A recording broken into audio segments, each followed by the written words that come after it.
Actually, receiving is a very dynamic state. And one of the first things that I did is I wanted to separate the act of doing from the act of giving. And the way I've come to frame this is for every doer, there's a taker. For every giver, there's a receiver. Every doer has a taker. Every giver has a receiver. When we're doing, we're acting in a way that is out of a social role. So this is what a good mother does. This is what a good boss does. This is what a good father does or a good daughter. And so often we act out of a social role that is not examined more. We're not really in touch with our feelings or receiving our feelings about what feels right to us. When we're doing, there's somebody who's very happy to let you do for them. What's really interesting is when there's a doer and a taker, neither one are happy. They both feel resentful. They both feel used. They both feel anger, really. The doer, because they feel exhausted and they feel like there's always the handout for them to give to. But the taker feels entitled, or it comes from a feeling of lack. There's never enough. People aren't doing enough for me. So it creates a relationship that is about separation. And I thought, that's not giving, because every giver has a receiver, but every giver needs a receiver. Every giver needs somebody to say thank you. Everybody needs someone who is gracious in what is being done for them, who is thankful, who has an attitude of gratitude. This is a way that connects the giver and receiver, and that's when you get that giving and receiving are flip sides of the same coin. If you feel exhausted and resentful, it's doing and taking. If you feel filled up and replenished, renewed, it's a spiritual connection, and that's when you know it's about giving and receiving. So kind of redefining this vocabulary to talk to people about receptivity in ways that they could really start applying in their everyday life, my next task was to think of concrete steps that people could do every day. My hypothesis was that the more time you spend in receptive states, the greater your capacity to receive, just the better receiver you become. That it takes practice, but you have to put yourself there. And Reverend Michelle did a beautiful job last week of talking about the 3 foundational steps of receiving, the first of which is accept all compliments. And the reason this is so important to accept a compliment, I always say it's kind of, you can't cherry pick with receiving. You can't say, I want to receive this, don't want to receive this, I'll take that, but I won't take that. Receivers receive everything. I have a motto, receive everything, decide later. Receive everything, decide later. You don't have to be everybody's best friend. You don't have to make up your mind right away about how you want to react to something, but at least listen, at least observe, at least think. So give generously, receive graciously and gratefully, and then you are making the connection that if I receive a compliment, I'm a receiver, which means all of the other things that I want to receive in life, I can receive those as well. Many people don't make a connection that pushing away the compliment is also pushing away a lot of other things, and in fact it becomes a habit.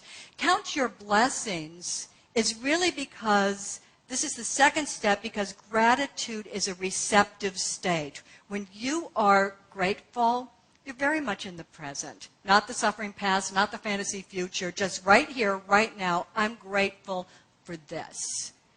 And when you're in the present, you're receptive, and that's a great place to be. So counting your blessings just makes you pause and just really acknowledge what you're grateful for in that moment. The third step, be spiritually naked, be self-revealing, is about being authentic. It's about being real. So often as we're growing up, we are taught to kind of showcase the best of who we are. And we get into a habit of hiding all of who we are.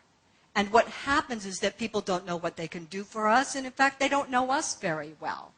So I always say with kind of to be self-revealing, authentic, just to be kind of all of who you are, that this is, I've come to identify a good person as a whole person, not as someone who puts someone else's needs before their own, but a good person is a whole person. And if I'm whole, then I have all of these different parts to me. I like to say I'm just mortal, messy, Mandy. I like to hang around with people who are as messed up as I am. I find it relaxing. You know, isn't it true that if you're around somebody who's very happy and very together all the time, it can be a little unnerving and we're not sure how to relate to them. So be self-revealing. It shakes out all of that stuff about this is what I have to do to kind of be a good person and show up in a good way. The fourth part of this is the complaint fast. And the reason for a complaint fast is for all of the things that you want to receive, you can't complain about them. I like to think of it this way. Think of the thing that you want, your goal that you want, watching you and wondering if you're a good bet. We're always thinking, do I want my goal? What if your goal doesn't want you? So I would say don't be high maintenance for your goal. Certainly don't complain about it because you want your goal to be attracted to you. You want it to come close to you. So my motto is no suffering allowed, A-L-L-O-W-E-D, no suffering allowed, A-L-O-U-D. If you practice a complaint fast for even a week, it will just absolutely transform your life. It just gets you out of that kind of kvetching pattern, and you stop looking for ways to bond through your complaints. Doesn't that sound like a good idea when you think about it? Okay. So the last part of what I really want to talk about embracing receiving is this. We've come to think of receiving as needing to have high self-esteem or to really feel a lot of kind of good self-worth before we can receive something. And really, receptivity is a mechanism. It's independent of your opinion of yourself. When we think of a flower receiving its pollinator, a butterfly, we don't think that the flower has to have good self-esteem and a good opinion of itself before the butterfly or the bee can come to it. That would be absurd, wouldn't it?